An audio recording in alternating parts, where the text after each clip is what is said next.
En ce temps-là, quelques personnes vinrent lui raconter ce qui était arrivé à des Galiléens dont Pilate avait mêlé le sang à celui de leur sacrifice. Il leur répondit, « Pensez-vous que ces Galiléens aient été de plus grands pécheurs que tous les autres Galiléens parce qu'ils ont souffert de la sorte? Non, je vous le dis. Mais si vous ne changez pas radicalement, vous disparaîtrez tous de même. » Ou encore, ces 18 sur qui est tombée la tour de Siloam et qu'elle a tués, pensez-vous qu'ils aient été plus coupables que tous les autres habitants de Jérusalem? Non, je vous le dis. Mais si vous ne changez pas radicalement, vous disparaîtrez tous pareillement. Il disait aussi cette parabole. Un homme avait un figuier planté dans sa vigne. Il vint y chercher du fruit et n'en trouva pas.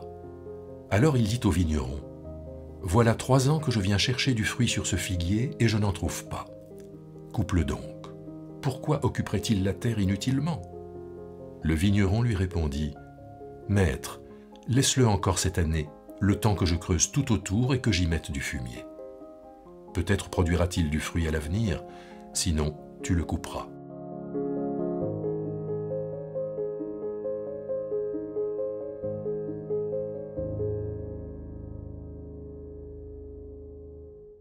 La semaine dernière, dans le récit de l'évangile de la Transfiguration, nous avons terminé en soulignant l'incapacité des disciples à comprendre l'événement. Et cette incapacité relevait de cette incapacité à comprendre, à appréhender la croix. Et pourquoi ne le comprennent-ils pas? Parce que pour eux, le mot Christ est le mot qui désigne le chéri de Dieu, l'être de Dieu, celui qui est désigné comme être bien-aimé, comme fils bien-aimé, alors que le mot croix correspond à ce qu'il y a de plus répugnant. Et il était inconcevable que le juste puisse subir le sort des méchants.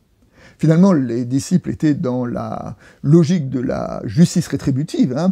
À la justice doit correspondre une récompense et au péché doit correspondre le malheur et la punition. Et bien, c'est cette logique-là, cette justice-là, qui va être déconstruite dans ce passage. Jésus aborde lui-même la question en évoquant un fait divers. Des Galiléens étaient rassemblés, probablement dans le temple de Jérusalem, pour offrir des sacrifices. Lorsque les hommes de Pilate sont arrivés, il s'en est suivi un massacre, et le sang des Galiléens a été mêlé à celui de leur sacrifice. Alors, il y a plusieurs thèmes dans ce texte-là. D'abord, les Galiléens étaient un peu suspects pour les religieux orthodoxes, ils étaient considérés comme des mauvais croyants. Et puis surtout, ce qui a choqué les gens, c'est ce mélange du sang, le sang des humains et le sang des sacrifices. Or, on sait que le sang est quelque chose qui doit être manipulé avec beaucoup de précaution au regard des règles de la pureté. Et il y a eu là certainement un événement qui a profondément choqué les habitants de Jérusalem. Et Jésus donc reprend cet exemple pour faire réfléchir ses disciples à cette articulation entre la culpabilité et la punition, cette articulation qu'il dénonce quand il dit « non, il n'était pas plus pécheur que les autres ». La deuxième partie de notre petit passage évoque le figuier, et un figuier stérile. Alors dans l'univers biblique, dans le vocabulaire biblique, le figuier est souvent une image d'Israël, et la stérilité des figuiers fait écho à la stérilité des disciples, à leur incapacité à comprendre ce que Jésus veut essayer de leur dire. Et par rapport à cette stérilité, Jésus se présente non pas comme celui qui abat et qui coupe, mais comme celui qui prend soin et qui cultive.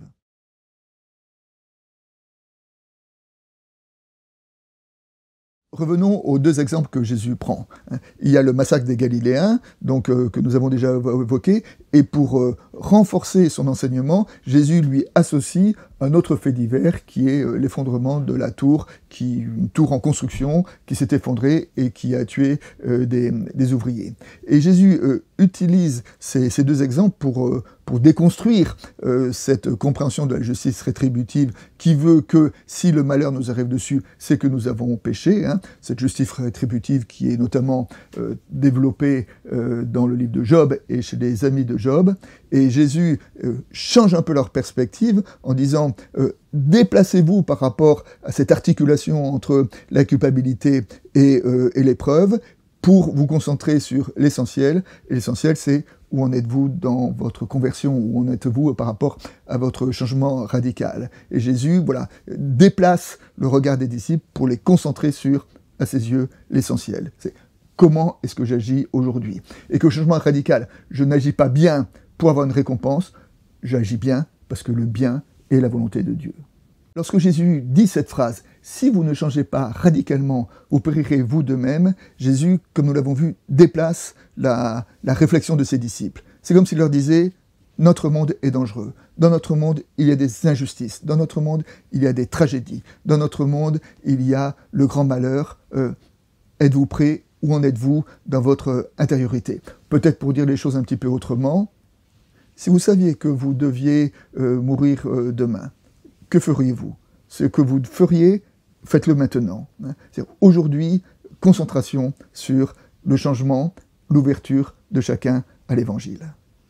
Jésus utilise une petite parabole pour illustrer cet enseignement, la parabole du figuier stérile. Et dans cette parabole, le propriétaire propose de couper le figuier qui ne donne pas de fruits. Et le propriétaire, d'ailleurs, est dans le sens de la prédication du baptiseur. Jean, dans sa prédication, disait « Attention à vous, la hache est prête à attaquer l'arbre à sa racine. Tout arbre qui ne produit pas de beaux fruits est coupé et jeté au feu. » C'est exactement ce que propose de faire le propriétaire. Et Jésus s'inscrit dans une autre logique.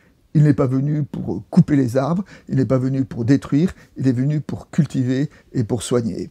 Et à ce moment-là, si jamais nous qui essayons d'être disciples, nous nous apercevons que peut-être nous ne portons pas assez de fruits, eh bien peut-être nous devons nous poser la question, comment nous laissons-nous soigner par l'Évangile? Comment nous laissons-nous cultiver notre foi par la parole et l'enseignement de Jésus?